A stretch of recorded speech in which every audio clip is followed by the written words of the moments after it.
కంటే మీరు నిజంగా నా మిత్రుడు, ఎప్పుడు నిజం నా friends. Thanks, love you all. Bapiraju గారు చెప్పినట్టు మీరు లేకపోతే సినిమాలే లేవు, చిన్న సినిమాలు అసలు పట్టించుకుని ఆదరణ లేరు.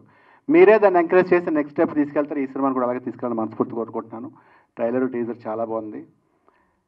రాజేష్ గారు, I wish you all the best. ఈ సినిమా సక్సెస్ అయ్యి మీకు డబ్బులు కురిపించాలని మసూద్ గారు రైటర్ కానీ, కిరణ్ గారు హీరో గారు కానీ, మా డైరెక్టర్ గారు రమేష్ నాని కానీ, అండ్ కో డైరెక్టర్ గారు కళ్యాణ్, సూర్య మ్యూజిక్ సార్, మీ పేరు హరి గారు, ఆర్టిస్ట్ గారు సిరి, స్వప్న గారు. ఇంకా ఆయన వైట్ షర్ట్ గురించి చెప్పవసలేదు, ఎందుకంటే ఆయన ఇప్పుడు లెజెండ్ ఇండస్ట్రీకి. సురేష్ కొండరెడ్డి గారు. సో స్టేజ్ మీద ఉన్న ప్రతి ఒక్కరు కొత్త వాళ్ళండి, యంగ్ బ్లడ్, యంగ్ జనరేషను. వీళ్ళందరికీ ఒకటే హోపు, ఒకటే ఎయిమ్ ఏంటంటే వాంట్ టు బి సక్సెస్. దానికోసమే కష్టపడి 24 గంటలు ప్రతి ఒక్కరు ఏదో హోప్తో ఉంటుంది. ఇండస్ట్రీ ఏంటంటే ఇండస్ట్రీకి వచ్చాక వెనక్కి వెళ్ళలేదు. కాబట్టి ప్రతి ఒక్కరు పేరు పేరున మీరు సక్సెస్ అవ్వాలి, పెద్ద పెద్ద స్టార్లు అవ్వాలి అని మనస్ఫూర్తి కోరుకున్నాను. ఎవరు ఏంటి?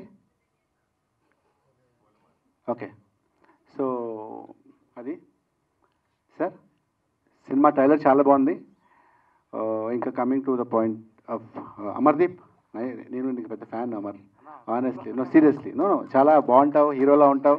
And wish all the success. నువ్వు చేసే ముగ్గురు హిట్ అవ్వాలని కోరుకుంటున్నాను. ఈ సినిమా 100% హిట్ అవుతుందండి, ఎందుకంటే వాళ్ళ మాటలో కాన్ఫిడెన్స్ ఉంది. వాళ్ళు చిన్న సినిమా అంటే చిన్న పెద్ద లేదు సార్, సక్సెస్ మాట్లాడుతుంది. చిన్న సినిమాను మోయడానికి వాళ్ళందరూ ఉన్నారు. మీరు 100% సక్సెస్ చేస్తారు. ఇంకా సురేష్ కొండరెడ్డి గారి విషయానికి వస్తే, ఈ సినిమాలో నేను క్యారెక్టర్ చేస్తానని చెప్పి ఆయన ఫోన్ చేశారు డైరెక్టర్ గారు. నాకు డేట్ లేవని చెప్పాను. డేట్ లేవంటే ఎవడరా నీకు డేట్లు అడిగాడు, ఎస్ నువ్వు లేకపోతే అని చెప్పి సురేష్ కొండరెడ్డిని పెట్టుకున్నారంటే. అలా మమ్మల్ని ఆర్టిస్టులు తొక్కేస్తున్నారు ఆయన. బట్ స్టిల్ సంతోషంగా బాధపడుతుంటున్నావు అన్న. లేదన్న, నువ్వు చెప్పా డైరెక్టర్ రాజేష్ అంటే ఎవడ రాజేష్ అని చెప్పి పెట్టుకున్నారని చెప్పారు. It's okay, all the best. మీరు గుర్తుపెట్టుకుంటుంది. అండ్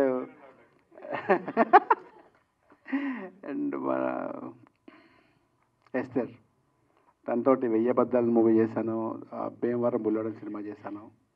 రీసెంట్గా టెనెంట్ అని నెక్స్ట్ మా మూవీ పోస్ట్ ప్రొడక్షన్లో ఉంది, అది నెక్స్ట్ అది రిలీజ్ అవుతుంది. అందులో ఎస్తర్ మెయిన్ క్యారెక్టర్. తను ఒకసారి ఒక ఇన్సిడెంట్ చెప్పాల్సింది ఏంటంటే, లంచ్ బ్రేక్ ఇచ్చారు. అంటే లంచ్ బ్రేక్ ఇవ్వడమే లేట్గా ఇచ్చారు. సమ్వేర్ అరౌండ్ 1:30కి అలా ఇచ్చారు. Half an hour lunch break అని చెప్పి వెళ్ళిపోమంటే, వెంటనే తెలుసు కదా స్కూల్ బ్యాంక్ టంగ్ టంగ్ టంగ్ టంగ్ డ్రెస్ చేసి వెళ్ళిపోయి క్యారవన్లోకి వెళ్ళిపోయి మొత్తం బట్టలు ఇప్పేసి పడుకుని అక్కడికి పోయించి అరగంట స్లీప్ ఆ ఫీల్లో ఉంటాయి కదా. ఆ 2:30, 3 o'clock షార్ట్ ట్రైన్ వస్తే ఎస్తారు క్యారవన్కి వెళ్ళకుండా అక్కడే లొకేషన్లో ఉండి డైలాగులు చూసుకుంటుంది అనమాట. నేనేంటి అప్పుడే వచ్చేసారంటే, నేను వెళ్ళలేదండి లంచ్కి అన్నారు. బ్రేక్ ఇచ్చారు కదా అంటే, ఇక్కడే తిన్నానండి అన్నారు. అంటే క్యారవన్కి వెళ్ళొచ్చు కదా అన్నాను. అంటే లేదండి నాకు డైలాగులు ఉన్నాయి.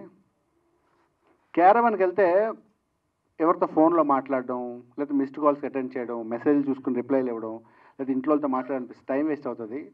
నేను డైలాగులు ప్రాక్టీస్ చేయాలని చెప్పి ఆ డైలాగ్స్ ప్రాక్టీస్ చేస్తూ ఉండిపోయింది. అంత డెడికేటెడ్ వర్క్, అంటే అంత sincere. I wish all the best seriously. And last time అడిగినప్పుడు కూడా నీకు మెయిన్ లీడ్ నుంచి క్యారెక్టర్లు వచ్చామంటే, క్యారెక్టర్స్ హీరో హీరోయిన్లే ఉండవు, మన ఇండస్ట్రీ ఉండడానికి వచ్చాం, చచ్చిపోయేదాకా సినిమాల్లోనే ఉండాలని చెప్పింది. అంత గొప్ప artist. I wish all the best Esther. God bless. మీరు చెప్పినట్టు మీకు మంచి ఎసెట్ ఎస్తర్. వీళ్ళందరికీ శుభం జరగాలని మనస్ఫూర్తిగా once again thank you so much for calling. Bapiraj garu, ఆయన గురించి చెప్పడం నాకు బాగా తెలుసు, కానీ ఈయన గ్రేట్ మ్యాన్ అని చెప్పడానికి సందర్భాలకి, అంటే నాకు సీనియర్ కాబట్టి ఆయన గురించి చెప్పే స్థాయి నాకు లేదు. But thank you so much అన్నగారు, thank you so much once again. I wish all the best. Maya టీమ్కి గుడ్ లక్. Thank you.